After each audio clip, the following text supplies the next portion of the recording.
Hello and welcome to my confidence commerce classes and myself विवेक गुप्ता। बच्चों हम लोग class 12th की अकाउंटेंसी स्टार्ट कर रहे हैं और क्लास 12th की अकाउंटेंसी का फर्स्ट चैप्टर मेरा चल रहा है इशू ऑफ सेल्स, ठीक है, जिसमें हम लोग समझ रहे हैं टेक्निकल टर्म्स। इससे पहले की वीडियो में भी हमने कुछ टेक्निकल वर्ड्स दिए थे जिनकी मीनिंग हमने डिस्कस किया। आज हम इस टेक्निकल टर्म्स की लास्ट वीडियो बना रहे हैं और इसके बाद मेरा इस चैप्टर का थ्योरी पोर्शन कंप्लीट हो जाएगा और उसके बाद हम लोग प्रैक्टिकल क्वेश्चन स्टार्ट करेंगे, ठीक है। तो देखिए आज के लिए पहला वर्ड है कैपिटल रिजर्व। कि कैपिटल रिजर्व क्या होता है? समझो बच्चों, बहुत अच्छा वर्ड है। कैपिटल रिजर्व क्या होता है? हमने जब एग्जाम दिया था तो कैपिटल रिजर्व की मीनिंग आई थी 3 मार्क्स लिखने को। तो बहुत सिंपल मीनिंग होती है कि कैपिटल रिजर्व किसी भी कंपनी का वो रिजर्व होता है जो कोई कंपनी अपने उस प्रॉफिट में से बनाती है जो उसने नॉन बिजनेस एक्टिविटीज से अर्न किया हो। वो प्रॉफिट जो हमने नॉन बिजनेस एक्टिविटी से अर्न किया है, उस प्रॉफिट से जो रिजर्व बनाया जाता है उसी को हम बोलते हैं कैपिटल रिजर्व। अब आपके माइंड में बात आई, सर ये नॉन ऑपरेटिंग प्रॉफिट क्या हो सकता है, ये नॉन बिजनेस प्रॉफिट क्या हो सकता है? तो सोचिए नॉन बिजनेस प्रॉफिट या नॉन ऑपरेटिंग प्रॉफिट क्या हो सकता है। जैसे मान लीजिए मैं एग्जांपल दे रहा हूं कि मैं एक कंपनी चलाता हूं और मान लीजिए मैंने अपने कंपनी की कोई प्रॉपर्टी, मान लीजिए बिल्डिंग या फर्नीचर सेल किया और उस बिल्डिंग या फर्नीचर को सेल करने से हमें कुछ प्रॉफिट हुआ। तो सोचिए वो जो प्रॉफिट हुआ तो क्या वो मेरी बिजनेस एक्टिविटीज का प्रॉफिट है क्या? नहीं। क्या हमारा काम प्रॉपर्टी बेचना होता है क्या? नहीं। भाई अगर गुड्स से प्रॉफिट हो रहा है, गुड्स को बेच के कोई प्रॉफिट होगा तो वो बिजनेस एक्टिविटीज का प्रॉफिट है। लेकिन अगर प्रॉपर्टी को बेच के कोई प्रॉफिट अर्न कर रहे हैं तो वो बिजनेस एक्टिविटी का प्रॉफिट नहीं माना जाएगा। तो ये जो मैंने प्रॉफिट अर्न किया प्रॉपर्टी को बेचने से, इस प्रॉफिट के लिए जो रिजर्व बनाया जाएगा उसी को हम बोलते हैं कैपिटल रिजर्व। तो बहुत सिंपल मीनिंग है कि कैपिटल रिजर्व का मतलब वो रिजर्व जो कि उस प्रॉफिट में से बनाया जाता है जो नॉन बिजनेस एक्टिविटी से अर्न किया गया हो, इसे बोलते हैं कैपिटल रिजर्व। याद रखिए बच्चों एक इंपॉर्टेंट बात कि कोई भी कंपनी अपने कैपिटल रिजर्व का यूज डिविडेंड डिस्ट्रीब्यूट करने के लिए नहीं कर सकती है। ये बहुत इंपॉर्टेंट बात है कि कोई भी कंपनी कैपिटल रिजर्व का यूज डिविडेंड डिस्ट्रीब्यूट करने के लिए नहीं कर सकती है। डिविडेंड डिस्ट्रीब्यूट करने के लिए हम लोग जनरल रिजर्व का यूज कर सकते हैं, लेकिन कैपिटल रिजर्व का यूज नहीं किया जा सकेगा। ये कंपनी एक्ट का रिस्ट्रिक्शंस है। कैपिटल रिजर्व का यूज केवल फ्यूचर में होने वाले कैपिटल लॉसेस को एडजस्ट करने के लिए ही किया जा सकता है। कि मान लीजिए फ्यूचर में हमने फिर से कभी कोई प्रॉपर्टी बेची और उस प्रॉपर्टी को बेचने से हमको लॉस हो गया तो ये वाला लॉस हमको पुराने वाले प्रॉफिट से एडजस्ट कर सकते हैं, ठीक है ना। तो कैपिटल रिजर्व से हमको डिविडेंड डिस्ट्रीब्यूट नहीं किया जा सकता है।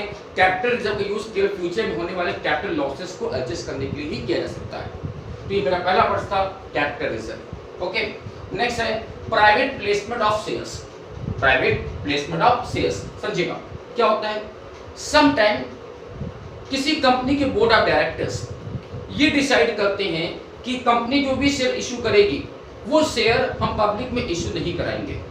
कंपनी जो भी शेयर इशू कर रही है वो शेयर पब्लिक इशू नहीं किए जाएंगे, बल्कि वो शेयर कंपनी अपने फ्रेंड्स को, यानी कंपनी के जो डायरेक्टर्स हैं, डायरेक्टर्स अपने फ्रेंड्स को, रिलेटिव्स को इशू करना चाहते हैं, या कंपनी किसी स्पेशल टाइप के ऑर्गेनाइजेशन को ही शेयर इशू करती है तो उस टाइप के शेयर को बोलते हैं प्राइवेट प्लेसमेंट ऑफ शेयर्स।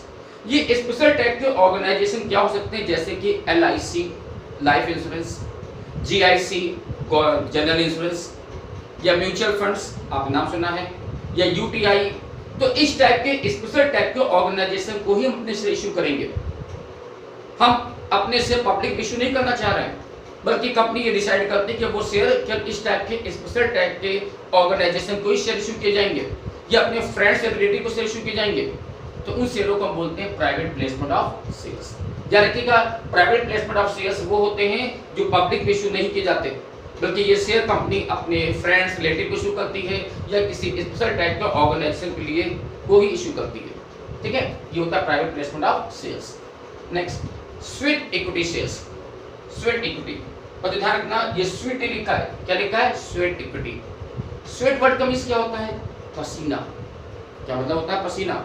गर्मी में आप लोग को पसीना आता है ना, देखिए मुझे बहुत पसीना आ रहा है, बहुत पसीना है, गर्मी है, तो ये क्या है? स्वेट। स्वेट इक्विटी शेयर्स क्या होता है समझो। स्वेट इक्विटी शेयर्स का मतलब क्या हुआ बच्चों, हमने पिछली वीडियो में एक बात आपसे बताई थी कि कोई भी कंपनी अपने शेयर या तो एट पार पे इशू कर सकती है या एट प्रीमियम पर। एट पार का मतलब क्या हुआ, फेस वैल्यू पर, और एट प्रीमियम का मतलब क्या हुआ, फेस वैल्यू से बढ़ाकर अपने से इशू कर सकते हैं। मैंने वहां पर आपसे कहा था कि कोई भी कंपनी अपने से डिस्काउंट इशू नहीं कर सकती है, यानी 10 रुपए का अगर फेस वैल्यू है तो 10 रुपए के शेयर को हम 10 रुपए के रेट पे इशू कर सकते हैं, उससे कम पर नहीं इशू कर सकते। ये 10 के शेयर को हम 9 रुपए 8 रुपए रेट पे इशू नहीं कर सकते, ये कंपनी एक्ट का रिस्ट्रिक्शंस होता है। बट उस रूल का ये एक्सेप्शनल केस है, स्वेट इक्विटी शेयर्स। ये क्या होता है कि एक रेयर ऑफ द केस में कोई कंपनी अपने शेयरों को डिस्काउंट पर भी इशू कर सकती है, यानी 10 रुपए का शेयर हम 8 रुपए या 9 रुपए रेट पर भी इशू कर सकते हैं। बट सबसे मेन बात ये समझने वाली रहेगी कि ये जो स्वेट इक्विटी शेयर्स होते हैं, तो ये शेयर हम पब्लिक में इशू नहीं करते, ये शेयर पब्लिक के लिए नहीं होते, बल्कि ऐसे शेयर कंपनी के अपने एम्प्लॉइज को या स्टाफ को या अपने ऑफिसर्स को ही इशू करती है। ये पब्लिक में इशू नहीं करा जाता, ये शेयर कंपनी के अपने स्टाफ एम्प्लॉय को देती है। और क्यों देती है, क्योंकि उन स्टाफ और कंपनी जो एम्प्लॉइज हैं उन्होंने कंपनी के लिए पसीना बहाया है, खून पसीना ही किया, तो कंपनी की भी कोई लायबिलिटी बनती है ना। तो कंपनी क्या करती है, अपने शेयर इन एम्प्लॉइज को स्टाफ को फेस वैल्यू से कम पर इशू करती है, और कंपनी एक्ट इसकी परमिशन देता है। कंपनी एक्ट कहता है कि कोई भी company sweat equity share issue कर सकती है, यानी ये शेयर हम अपने एम्प्लॉय स्टाफ और ऑफिसर्स को देते हैं, फेस वैल्यू से कम पर देते हैं, इसे बोलते हैं स्वेट इक्विटी शेयर्स। बच्चों ध्यान रखना, स्वेट इक्विटी शेयर पब्लिक के लिए नहीं होता, ये केवल कंपनी के एम्प्लॉय ऑफिसर्स या स्टाफ के लिए ही होता है, ठीक है। नेक्स्ट आता है राइट शेयर्स। तो राइट शेयर्स क्या होते हैं, सपोज करो कि एक कंपनी है, एग्जांपल समझना, एक कंपनी है जिसने एक बार मार्केट में शेयर इशू कर दिया, ठीक है, मार्केट में एक बार से इशू कर दिया, उसके बाद फिर मान लीजिए किसी वजह से उसको कुछ फंड की जरूरत पड़ती है और आज वो दोबारा फिर से मार्केट में शेयर इशू करने जा रही है, लेकिन कंपनी के बोर्ड ऑफ डायरेक्टर ये डिसाइड करते हैं कि हम किसी नए व्यक्ति को हम शेयर इशू ना करें, बल्कि जो कंपनी के ऑलरेडी पहले से जो शेयर होल्डर हैं, जो एग्जिस्टिंग शेयर होल्डर्स हैं, हम उन्हीं को नए शेयर फिर से इशू करेंगे। हम जो दोबारा ये जो शेयर इशू कर रहे हैं इसके लिए किसी नए व्यक्ति को शेयर अलॉट नहीं करेंगे, बल्कि जो कंपनी के ऑलरेडी जो एग्जिस्टिंग शेयर होल्डर्स हैं हम उन्हीं को ये शेयर इशू करेंगे। तो इस टाइप के शेयर को हम बोलते हैं राइट शेयर्स, यानी कि राइट शेयर कंपनी के अपने एग्जिस्टिंग शेयर होल्डर को ही इशू करती है। और ऐसा क्यों करते हैं, बिकॉज कंपनी के बोर्ड ऑफ डायरेक्टर ये चाहते हैं कि अगर हम किसी नए व्यक्ति को शेयर अलॉट करेंगे तो वो नया व्यक्ति मेरे कंपनी शेयर होल्डर बनेगा, और हो सकता है कि उसके बिहेवियर की वजह से हमारी कंपनी को डिस्टर्बेंस हो जाए। तो हम किसी नए व्यक्ति को अपना शेयर होल्डर नहीं बनाना चाहते, हम चाहते हैं जो मेरे जो ऑलरेडी जो शेयर होल्डर्स हैं हम उन्हीं को अपने दोबारा जो शेयर इशू कर रहे हैं, जो नए शेयर इशू कर रहे हैं, हम उनको अलॉट कर दें। तो ये क्या हो गया, राइट शेयर्स, ठीक है। तो राइट शेयर्स वो होते हैं जो कंपनी अपने एग्जिस्टिंग शेयर होल्डर्स को इशू करती है। Last point, bonus shares. Bonus share का मतलब क्या हुआ, बोनस शेयर वो शेयर होते हैं जो इसे कोई भी कंपनी अपने शेयर होल्डर को फ्री ऑफ कॉस्ट अलॉट करती है। बच्चों खुश रहिए, फ्री ऑफ कॉस्ट आपको शेयर मिल रहा है, कंपनी अपने शेयर होल्डर को कुछ शेयर फ्री ऑफ कॉस्ट देती है, इसके लिए शेयर होल्डर को एक पैसा भी नहीं देना पड़ता, ये शेयर आपको फ्री कर मिल जाते हैं, इन्हें बोलते हैं बोनस शेयर्स। बट सोचो बच्चों, आज की दुनिया में कोई व्यक्ति एक पैसा फ्री का नहीं देता, तो कंपनी वाले ये शेयर फ्री का क्यों दे रहे हैं। तो बड़ा समझना कि वास्तव में बोनस शेयर कुछ और नहीं, कंपनी के द्वारा पेड किया गया डिविडेंड ही होता है। हम लोग समझते हैं कि कोई कंपनी जो प्रॉफिट अर्न करती है उसमें से 1% कंपनी को डिविडेंड देना पड़ता है शेयर होल्डर को। तो बच्चों सम टाइम क्या होता है कि कंपनी ने मान लीजिए कोई हैवी प्रॉफिट तो अर्न किया, लेकिन कंपनी की लिक्विड पोजीशन ऐसी नहीं कि हम कैश के फॉर्म में डिविडेंड डिस्ट्रीब्यूट कर सके। तो ऐसे केस में कंपनी अपने शेयर होल्डर को डिविडेंड देती है, लेकिन वो डिविडेंड कैश के रूप में न दे करके शेयर्स के मोड में देती है।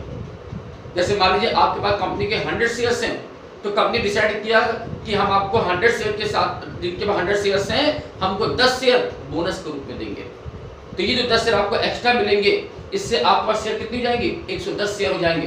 बट इन 10 शेयरों के लिए आपको कोई एक्स्ट्रा पैसा नहीं देना पड़ता है, ये फ्री ऑफ कॉस्ट आपको मिल जाते हैं, इन्हें बोलते हैं बोनस शेयर्स। तो बच्चों ये थे हमारे आज के टेक्निकल वर्ड्स। होप सो आपको मेरी बात समझ में आई, लेकिन फिर भी अगर कुछ प्रॉब्लम होती है तो आप मुझसे कांटेक्ट कर सकते हैं। आपको मेरा फ़ोन नंबर पता है 7505390212, 7505390212। Okay, so good day, thank you, best of luck.